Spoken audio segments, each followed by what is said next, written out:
thank you for your comity and allowing me to question. I have another event I have to go to.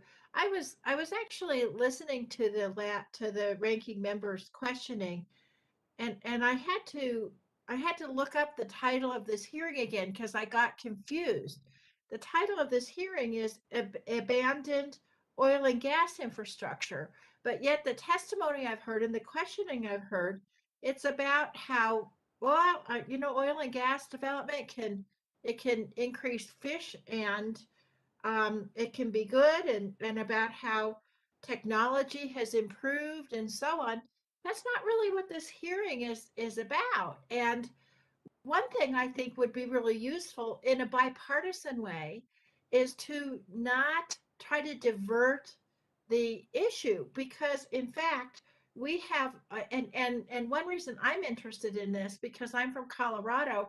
We don't have a lot of offshore drilling here, but we have a lot of old mines here, and we have a lot of old mines that need to be decommissioned, both onshore and offshore.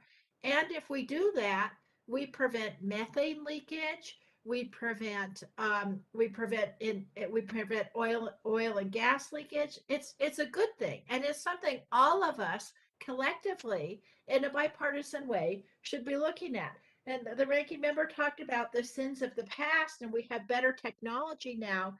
Yes, we do, and I'm glad we have better technology now. But we still need to think about what we're going to do about all of these old abandoned structures that are leaking. And so that's, Mr. Schuerk, that's what I want to ask you about. You talk about oil and gas companies offshore have a financial incentive to defer the cost of safely decommissioning their infrastructure. And I think you talk about the incentives as a quote, interest-free balloon loan. And if they respond as one would expect and find themselves unable to pay and responsibly decommission the infrastructure, then all of us are left holding the bag. And we've been hearing that time and time again also about onshore wells and mines. So, my question for you is it the same dynamic for on and offshore oil and gas wells? And is there a difference in the policy we should be taking with on and offshore wells? That's a great question. So fundamentally, many of the issues that we see offshore are also present onshore. There's actually one thing that exists offshore, joint and several liability, that only Yeah. exists in certain jurisdictions onshore. So in some ways, the situation onshore is worse because in some states like California, you can go after prior operators if the current operator cannot pay, but in many jurisdictions you cannot. And our research has found that there's about 280 billion in onshore liability, and somewhere around 1% of that is covered by financial assurance bonds. So there's definitely an issue onshore rather than offshore. So what can we do both on and offshore to get the companies to what kind of policy changes would we need to make to change it so that they would actually properly decommission these wells? Well, the issue is just really giving them a financial incentive to be able to decommission, and that means they have to confront the cost of decommissioning and internalize that into their decision on whether continuing to produce from a well is economic or not. And so that means they need to have some kind of financial assurance in place that represents the actual cost. That could be a surety bond where they go to an insurer that acts as a guarantor for that amount.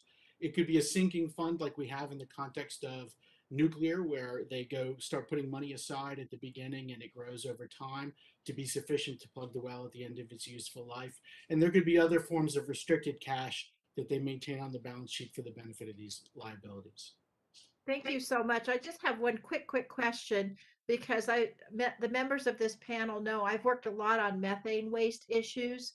It's a big problem in Colorado and around the United States. Can you talk a little bit more about the methane emissions from abandoned active wells in the Gulf of Mexico, and should the administration work on those as well? Well, I have to confess, I haven't looked at methane emissions from the Gulf, so I don't have a good answer for you on that. Okay. Hopefully, one of the other panelists can put Does that in. anybody else know the answer to that question on this panel? Yes, yes, Congresswoman. I'm The sorry, I was supposed to ask you that question. Sorry. Okay, no problem. There's very little information on offshore oil and gas and methane emissions. There are two studies I cited in my testimony that actually have flown aircraft and made measurements. It's not like you can walk up to a well like on land and take the measurement. You're out over the open Gulf.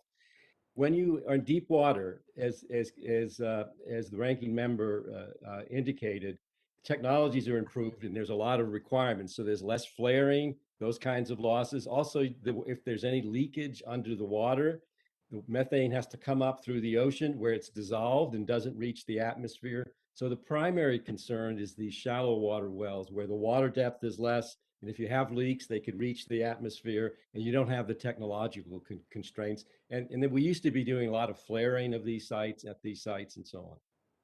Thank you. Thank you very much, Mr. Chairman. Thank you.